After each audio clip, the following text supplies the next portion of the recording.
పుట్టుక చావు మన చేతుల్లో లేనివి. అసలు మనిషి ఎంతకాలం జీవిస్తాడు, మనిషి ఎన్నేళ్ళు జీవించగలడో అనేదాన్ని కొలమానముందా? మనిషి 140 ఏళ్ల దాకా జీవిస్తాడని కొన్ని అధ్యయనాలు అంచనా వేస్తే, తాజాగా సింగపూర్, రష్యా, అమెరికా అధ్యయనాలు 150 ఏళ్ల దాకా జీవిస్తాడని తేల్చేశాయి. మరి ఇది సాధ్యమేనా? మనిషి 150 ఏళ్లు జీవించాలంటే వారు ఎలాంటి జీవనశైలిని అనుసరించాల్సి ఉంటుంది? మనిషి జీవితకాలంపై జరిపిన అధ్యయనాలు ఏం చెబుతున్నాయి చూద్దాం.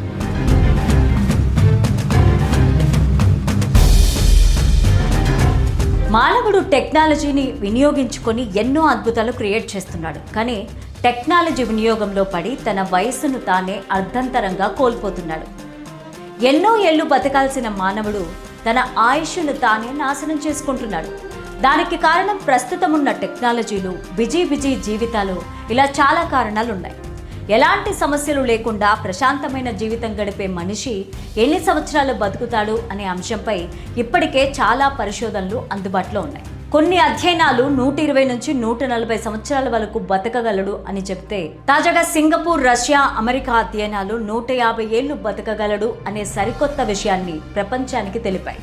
ప్రస్తుతం మనిషి ఆయుష్ను లెక్కగట్టడానికి గోంపెడ్జ్ సమీకరణాన్ని వినియోగిస్తున్నారు. దీనివల్ల మనుషుల ఆయుర్దాయం, మరణాల రేటును లెక్కించవచ్చు. 19వ శతాబ్దంలో తొలిసారి గోంపెడ్జ్ విధానాన్ని పరిశీలించారు.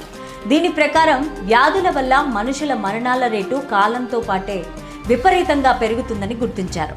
ఉదాహరణకు క్యాన్సర్, గుండె జబ్బులు, ఇతర ఇంజెక్షన్ల వల్ల మనిషి మరణించే అవకాశం ప్రతి 8 నుంచి 9 సంవత్సరాల వరకు రెట్టింపు అవుతుంది. ఆరోగ్య బీమా ప్రీమియంలను లెక్కించడానికి కూడా గోంపెడ్జ్ గణనలను ఉపయోగిస్తారు.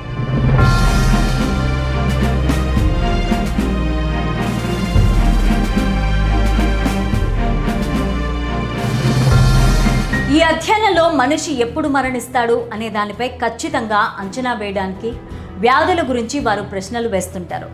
వయస్సుతో పాటు మన అవయవాలు ఎలా క్షీణిస్తాయో చూడడం, ఈ క్షీణత రేటును అవయవాలు పనిచేయడం ఆగిపోయే వయస్సుతో పోల్చి చూడడం వంటివి చేస్తారు.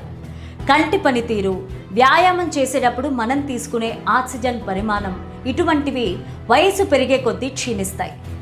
చాలా లెక్కల ప్రకారం మనిషిలోని అవయవాలు సుమారు 120 ఏళ్లు వచ్చే వరకు మాత్రమే పనిచేస్తాయని అధ్యయనాలు చెబుతున్నాయి. మనిషి ఆయుష్ను పెంచుకునేందుకు కొన్నింటిని పాటించాల్సి ఉంటుంది. శరీరంలో ఉండే జన్యువులు ఎవరి సహాయం లేకుండా 100 ఏళ్లకు పైగా జీవించేందుకు అవకాశం కల్పిస్తాయి. ఆ తర్వాత మనిషి మంచి ఆహారం, వ్యాయామం, ప్రణాళిక పాటిస్తే ఇవి ఆయుష్ను మరో 15 ఏళ్లు పెంచుతాయని పరిశోధకులు చెబుతున్నారు. వృద్ధాప్య జీవశాస్త్రం పైన మనకున్న పరిజ్ఞానాన్ని సరికొత్త వైద్య చికిత్సలు, మందుల సృష్టికి వినియోగించి మనిషి జీవితకాలాన్ని పెంచుకోవచ్చని పరిశోధకులు తాజాగా కనుగొన్నారు.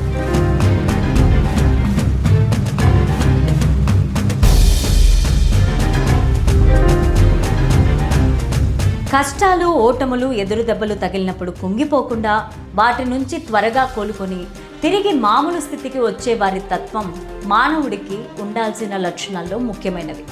అలాంటి లక్షణాలు ఉన్నవారి నుంచి రక్త నమూనాలు సేకరించి సింగపూర్, రష్యా, అమెరికా దేశాలు అధ్యయనాలు చేశాయి. అవే ఇప్పుడు మనిషి 150 ఏళ్ల దాకా జీవించవచ్చు అనే అంశాన్ని తేల్చి చెప్పాయి. మనిషికి ఎలాంటి వ్యాధులు వస్తాయి, అవి మనిషిని ఏ విధంగా మారుస్తాయని పూర్తిగా అంచనా వేశాయి. ఫైనల్గా మంచి లక్షణాలు ఉన్నవారు ఎటువంటి భయాలు లేకుండా హాయిగా జీవించవచ్చనే సారాంశాన్ని ఈ అధ్యయనాలు తెలుపుతున్నాయి. మరి ఈ అధ్యయనం పైన మీరేమనుకుంటున్నారు? కామెంట్ బాక్స్లో తప్పకుండా తెలియచేయండి. Thank you for watching.